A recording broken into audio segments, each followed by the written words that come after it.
When I was 16 was the first time I had noticed this sensation. Behind the blocks at junior nationals, my heart was pounding, the officials calling us up, and I froze.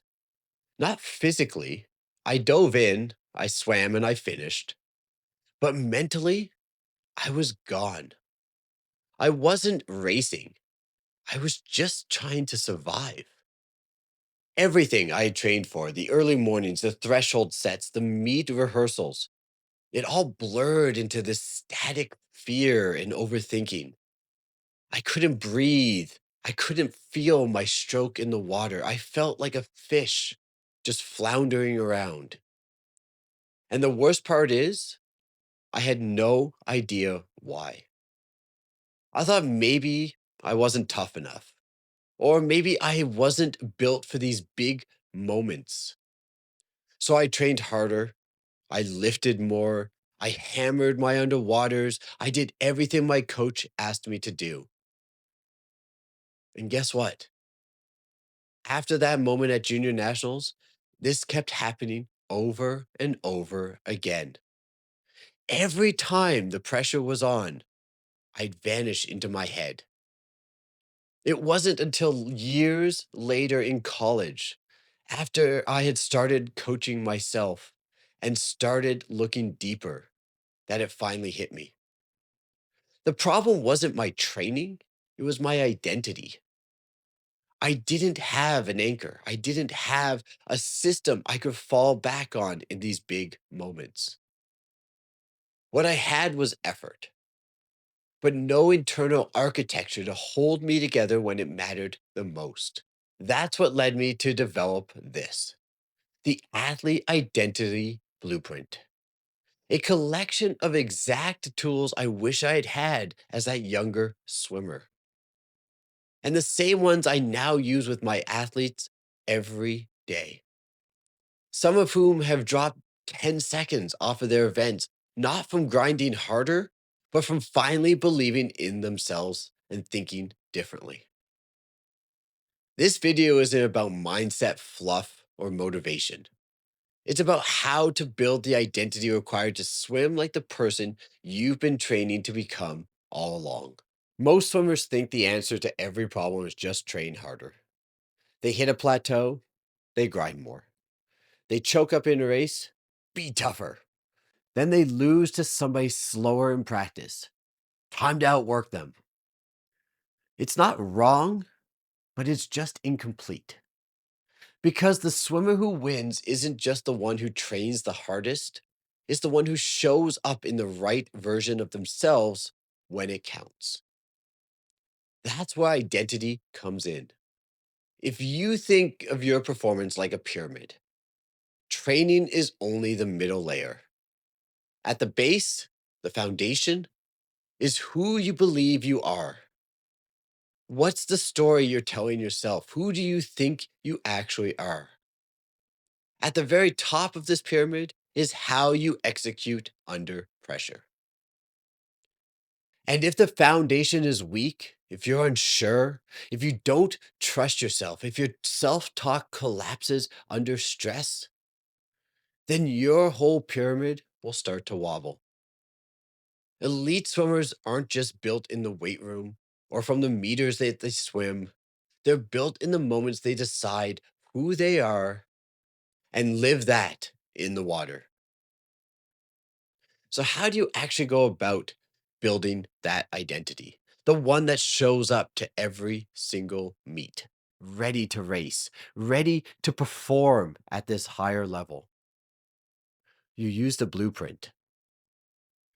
I've broken it down into 5 tools that I use inside the Swim Accelerator. And each of these isn't theory, it's used in real practices with real results. And here's your overview. We start to identify the athlete identity with our worksheet.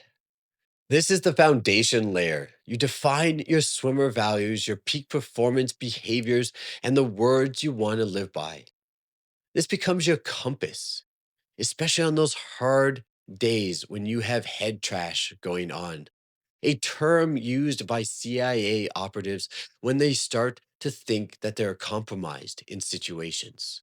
When the negative starts going through their head, that little voice that tells you you're not good enough, that is head trash and doesn't belong in your training. We use that identity worksheet to make sure that we get those words out and we bring in the good instead. The next step in the ladder is the GRIT mini journal. GRIT stands for goal, reset, intensity, and track. You use it each week to stay focused on your mission, recover from those setbacks, and hold yourself to elite standards without having any burnout. After you've mastered the journal, we move on to the swimmer archetype quiz. This is one of the most powerful pieces of this whole puzzle. Are you a grinder, an artist, a bullet, a strategist? You'll find out by answering just 5 simple questions that I've devised over the last 20 years and learn how to leverage your natural strengths while developing what's been missing in your training. The cue trigger builder then goes a step further. This is where you start crafting your race day anchors. The one phrase, the gesture, or even the visual that gets you in the mindset of it's time to go. You'll build one custom to your identity. Finally, the final step is the elite self check in, a powerful 60-second tool you use before any practice or meet to realign to your identity, your standards, and your mental game. You don't need all 5 to start, but every swimmer who's transformed inside of the Swim Accelerator, they've used them and they still do. Now, I want to share an incredible story from one of my 13-year-old athletes inside the accelerator. But before we meet Stella, I want to quickly introduce you to the 4 core archetypes that every elite swimmer tends to fall into. These aren't made up characters. They're distilled from years of coaching swimmers at every level. And if you see yourself in one, or maybe even more of these, that's good. That's where the work can begin. So, first up, we have the grinder. The grinder has discipline as their destiny. They're built on effort and reps. No flash, just all fire. This type who outlasts the rest. You've probably seen them in your group. Moving into the artist. This person, flow is their fuel.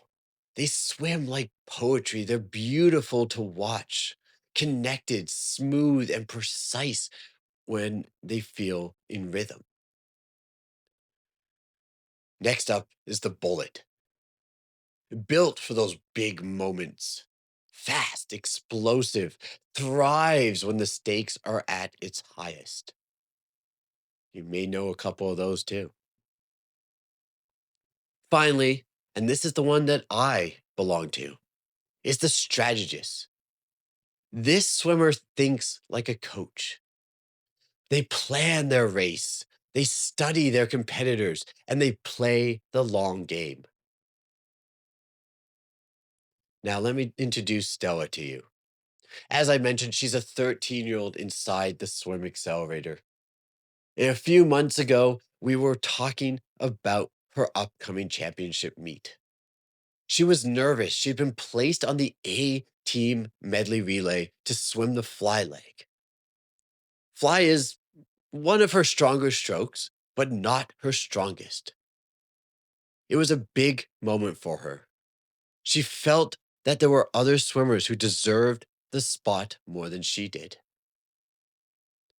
She put a lot of big pressure on herself.